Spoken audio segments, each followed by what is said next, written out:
इन खारजी दुश्मनों पे फतह पाना है, अगर सहूनियत और यहूदियत का सर कुचलना है, अगर अमेरिका और इजराइल का सर कुचलना है, तो सिर्फ शिया नहीं, सारे मुसलमान इस वक्त आयतुल्लाह खामनाई की क़यादत में मौजूद हो जाए, जमा हो जाए। हमें नबी ने बताया हजरत महदी आएंगे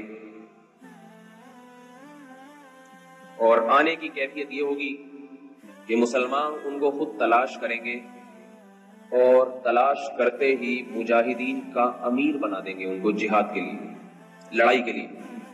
एक भी जुमला नहीं है पूरे बाइबल में बिना शुबा बिना शक जहाँ ईसा अलैहिस्सलाम खुद कहते हैं कि मैं खुदा हूँ या मेरी इबादत करो। दोस्तों, आज दानियल की पुस्तक से कुछ जानने की कोशिश करेंगे। दानियल की पुस्तक में इस्लाम के बारे में साफ बताया गया है और एक सच ये भी है कि दानियल ने कभी भी यहोवा यूँ कहता है नहीं कहा है और यीशु मसीह दानियल के 500 साल बाद आए थे, लेकिन यीशु मसीह ने दानियल को भविष्यद्वक्ता नबी कहकर संबोधित किया है। दानियल की पुस्तक 9 अध्याय का 26 पद में लिखा है, और आने वाले प्रधान की प्रजा नगर और पवित्र स्थान को नाश तो करेगी, परंतु उस प्रधान का अंत ऐसा होगा जैसे बाढ़ से होता है, और उन 62 सप्ताह के बीतने पर अभिषिक्त पुरुष काटा जाएगा और उसके हाथ कुछ न लगेगा। दोस्तों, इसका मतलब है कि पद में अभिषिक्त पुरुष कहा गया है, यानी कि यीशु मसीह, और इस पद से ये भी पता चलता है कि ये मसीह विरोधी का समय था और उस समय मसीह विरोधी के साथ कुछ और लोगों का भी जुड़े होने का पता चलता है। और यीशु मसीह ने भी कहा था कि इस मंदिर का पत्थर भी नहीं बचेगा और वे ही लोग मंदिर को नगर को नाश करेंगे। और दोस्तों, 70 एडी में रोमन सैनिकों ने इस मंदिर में आग लगा दिया था और यीशु मसीह का भविष्यवाणी को टाइटस के सेनाओं ने पूरा किया था, और उस समय टाइटस रोम का सम्राट नहीं सेनापति था। दोस्तों, उत्पत्ति 11 अध्याय के अनुसार जब बाबुल का मीनार टावर ऑफ बेबीलोन बनाया जा रहा था, तो उस समय मीनार बनाने वाले सभी एक ही भाषा बोलते थे और सोचाई भी एक जैसा था, मजहब भी एक ही था और उन लोगों का धुंध भी एक ही था। और उसी धुंध को ख़त्म करने के लिए परमेश्वर को आना पड़ा और उनकी भाषा में गड़बड़ी डालना पड़ा, क्योंकि परमेश्वर ऐसा नहीं करते तो पापी मनुष्य स्वर्ग में चढ़ जाते बिना उद्धार पाए। और दोस्तों, ये परमेश्वर की योजना नहीं था। वैसे दूसरे विशेषज्ञ बताते हैं कि निम्रोद के समय में जब ये मीनार बनाया जा रहा था तो मकसद ये था कि वो देवता के सहायता से इस मीनार के सहारे स्वर्ग में जाकर परमेश्वर पर हमला कर दे और स्वर्ग में कब्जा कर ले, परंतु हमें इसमें जाने की जरूरत नहीं है। उत्पत्ति 11 अध्याय का 6 पद में कहता है, मैं क्या देखता हूँ कि सब एक ही दल के हैं और भाषा भी उन सब की एक ही है। और दानियल 9 अध्याय का 26 पद में कहा है कि आने वाले प्रधान के प्रजा मसीह विरोधी रोमी लोग होंगे। जो लोग ये बात को मानते हैं कि वो इसलिए मानते हैं क्योंकि लिखा है, अभिषिक्त पुरुष के काटे जाने के बाद, यानी यीशु मसीह के काटे जाने के बाद जो प्रधान आएगा उसकी प्रजा के लोग मंदिर को नाश कर देंगे, और ये 70 एडी में रोमी लोगों ने किया। दानियल 9 अध्याय का 26 पद के अनुसार ये एक खास प्रजाति के लोग हैं जिसने मंदिर को नष्ट किया। दोस्तों, इतिहास के अनुसार टाइटस ने जितने भी सेना के टुकड़ियाँ लगाया था उस समय यरूशलेम को घेरने के लिए, वे सब आसपास के देशों से थे, जैसे तुर्की, सीरिया, इराक, ईरान। इनमें ज़्यादा सीरिया और एदोम के लोग थे। और इसी कारण वे यहूदियों से इतना नफरत करते थे। लेकिन एक बात ये भी सच है कि टाइटस नहीं चाहता था कि मंदिर तोड़ा जाए, पर सैनिकों के नफरत के कारण ही मंदिर को तोड़ा गया। और इतिहास भी इस बात की पुष्टि करती है कि सैनिकों ने मंदिर में आग लगाई थी। बाइबल में मसीह विरोधी को कई नाम से संबोधित किया गया है, जैसे पाप का पुरुष, विनाश का पुत्र, पर पुराने नियम के भविष्यद्वक्ताओं ने उन्हें अश्शूरी का नाम दिया है।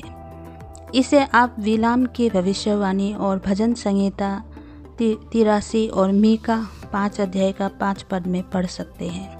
आज से 2700 साल पहले का अश्शूर साम्राज्य के नक्शा ये है और आज का ये अश्शूरी का नक्शा ये है, और आज ये पूरा का पूरा इस्लाम में बदल चुका है। और इनमें आज टर्की, सीरिया, इराक और ईरान मुख्य रूप से आता है। और ये एक नस्ल, एक मुद्दा, एक भाषा और एक जुनून के लोग हैं। दानियेल 11 अध्याय के अनुसार मसीही विरोधी लोग इज़राइल पर हमला करने वाले थे। आप सोच रहे होंगे दानियेल 11 अध्याय में तो असीरिया के दुष्ट राजा के बारे में लिखा है और ये भविष्यवाणी पूरी भी हो चुकी है। ये दुष्ट राजा वही था जिसने मंदिर में ज्यूस की मूर्ति लगवाया था और सूअर का बलि चढ़ा चुका था। और यीशु मसीह बीते हुए इसी घटना को दोबारा होने की बात को कह रहे थे। और ध्यान देने की बात यह है कि जिस समय यीशु मसीह ने यह भविष्यवाणी की थी, उस समय कोई भी मसीहा विरोधी नहीं था। यानी उस समय रोमन सरकार में कोई भी मसीह विरोधी नहीं था। और इसी कारण अंत के दिनों में तीसरी बार ये मंदिर बनेगा और मसीह विरोधी वहाँ बैठकर खुद को खुदा बताएंगे। अब हम कुछ इस्लाम के बारे में जान ले। इस्लाम में भी 2 इंसान आएगा जिनका नाम है मेहदी अलैहिस्सलाम और ईसा मसीह। लेकिन बाइबल वाले ईसा मसीह नहीं। इस्लाम के अनुसार मेहदी अलैहिस्सलाम एक साधारण इंसान होगा और इसे खुद नहीं पता होगा कि ये मेहदी है। और एक दिन एक बड़ी घटना के डर से ये काबा में छुपेगा और कुछ फौज इसे पकड़ने आएंगे और भूकंप के कारण पूरा फौज गड्ढे में घुस जाएगा। और उसी दिन से लोगों को ये पता चलेगा कि ये तो इमाम मेहदी है। और उसी दिन से लोग एक साधारण इंसान इमाम मेहदी बन जाएगा।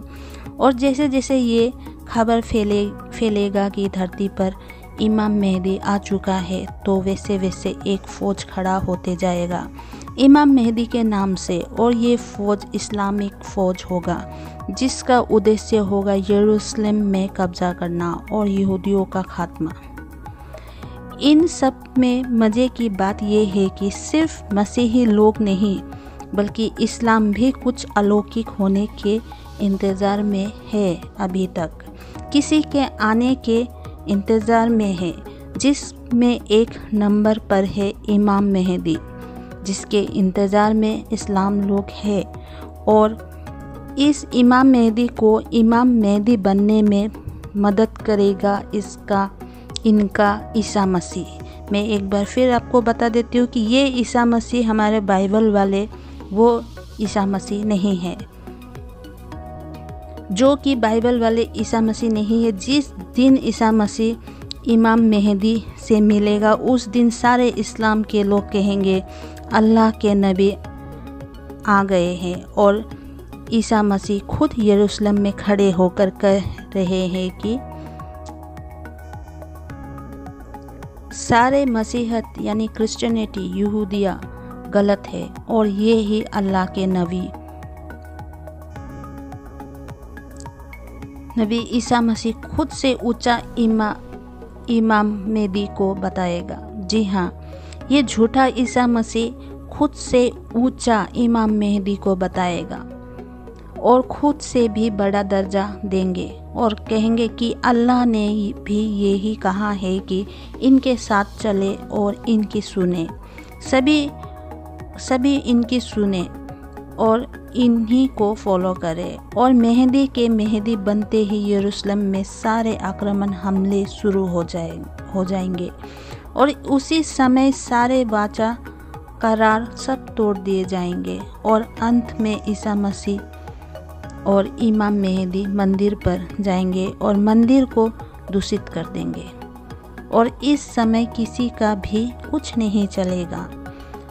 आसमान से आग गिराने वाला झूठा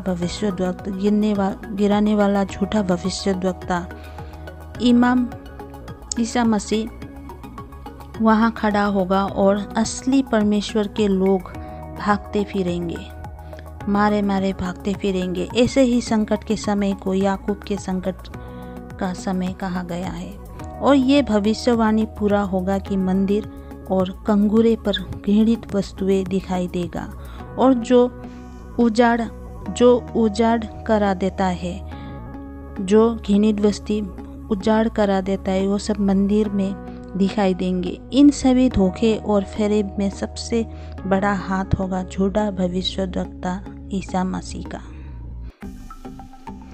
दोस्तों, आप लोगों को याद होगा कि यहूदियों ने यीशु मसीह से कहा था कि यदि तू आसमान से कोई चिन्ह दिखा दे तो हम मान लेंगे कि तू मसीहा है। और ये झूठा भविष्यद्वक्ता ईसा मसीह यही चिन्ह दिखाएगा। जब मन करेगा आसमान से आग गिराएगा और सारे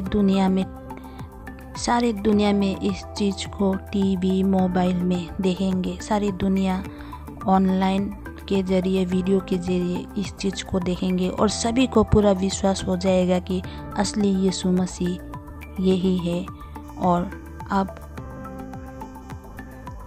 कुछ लोग का कहना है कि मसीह विरोधी एक मुसलमान व्यक्ति नहीं हो सकता, क्योंकि पौलुस ने जो बात लिखा है वो मुसलमानों पर ठीक साबित नहीं होता है। दोस्तों, दूसरा थिस्सलुनीकियों का 2 अध्याय में मसीह विरोधी का कुछ खूबियाँ लिखा हुआ है। जैसे लिखा है, विनाश का पुत्र प्रकट ना हो और जो विरोध करता है और हर एक से जो परमेश्वर या पूज्य कहलाता है अपने आप को बड़ा ठहराता है, यहाँ तक कि वो परमेश्वर के मंदिर में बैठकर अपने आप को परमेश्वर प्रकट करता है। अब दोस्तों, बाइबल से असली वाले यीशु मसीह को समझने की कोशिश करते हैं। बाइबल वाले असली यीशु मसीह ने कई बार खुद को परमेश्वर का पुत्र कहा है और यकीन करना है तो मेरे कामों को दे, और कहा है यीशु मसीह ने कि यकीन करना है तो मेरे कामों को देखकर यकीन कर लो। और यही कारण से यहूदियों ने ईश्वर का निंदा बोलकर यीशु मसीह को क्रूस पर चढ़ा दिया। लेकिन एक बात याद रखें, यीशु मसीह ने हमेशा जब भी किसी ने झुक कर सजदा किया यूँ कहे कि वर्शिप किया तो एक्सेप्ट किया है। प्रकाशित वाक्य में जब यूहन्ना स्वर्गदूत के सामने झुकता है, दंडवत करता है, तो स्वर्गदूत मना करता है और कहता है सिर्फ परमेश्वर का ही इबादत करो। लेकिन यीशु मसीह के सामने जब भी कोई झुका है तो यीशु मसीह ने कभी भी मना नहीं किया कि मेरे सामने नहीं, वरन सिर्फ परमेश्वर के सामने झुको और सिर्फ उसकी इबादत करो। पहले यूहन्ना 10 अध्याय का 36 पद में लिखा है कि जिसे पिता ने पवित्र ठहरा कर जगत में भेजा है, तुम उससे कहते हो कि तुम निंदा कर रहे हो। इसलिए मैंने कहा है मैं परमेश्वर का पुत्र हूँ। इस पद में यीशु मसीह ने कहा है कि मैं परमेश्वर का पुत्र हूँ।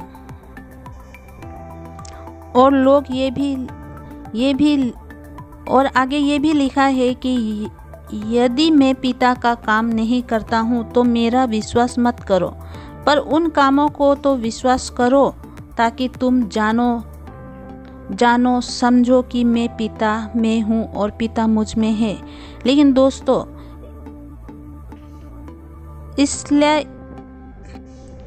इस्लाम जरूर इसमें भी कोई खोट जरूर निकालेंगे, क्योंकि उन्हें ऐसे ही समझाया गया है। लेकिन सच ये है कि यीशु मसीह वर्शिप यानी इबादत को एक्सेप्ट किया। यीशु मसीह ने, किसी ने खुद को परमेश्वर का बेटा कहा है। जी हाँ दोस्तों, यीशु ने खुद को परमेश्वर का बेटा कहा है और घोषणा ना करके भी अपने कामों से बता दिया है कि मैं ही परमेश्वर हूँ। दोस्तों, इमाम मेहदी भी घोषणा नहीं करेगा, पर मंदिर के अंदर बैठकर घोषणा नहीं करेगा, बल्कि जता देगा कि मैं हूँ, मैं ही खुदा हूँ, और वो भी वर्शिप एक्सेप्ट करेगा। दोस्तों, अंत में सिर्फ इतना ही कहूँगी कि बाइबल एक अलौकिक किताब है, लेकिन फिर भी कुछ लोग बाइबल के चिन्ह और चमत्कारों पर विश्वास नहीं करते। उन्हें विश्वास होता ही नहीं। बाइबल सरल सत्य है।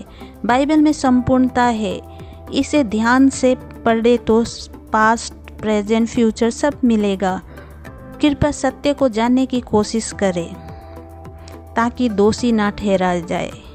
दोस्तों, ये था इमाम मेहदी और झूठे यीशु मसीह के बारे में, जिसका इस्लाम इंतज़ार कर रहे हैं। जब ये दो आएंगे तो कई विश्वासी तथा अन्य जाति सभी इसमें विश्वास करने लगेंगे।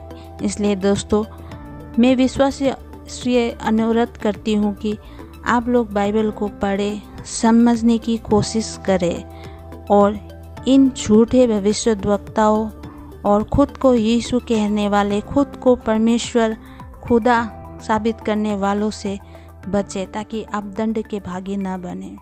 दोस्तों, आज का वीडियो इतना ही था। अगर आपको पसंद आए तो लाइक, शेयर एंड सब्सक्राइब कीजिएगा। मेरे अगले वीडियो आने तक आप सबको जय मसीह की।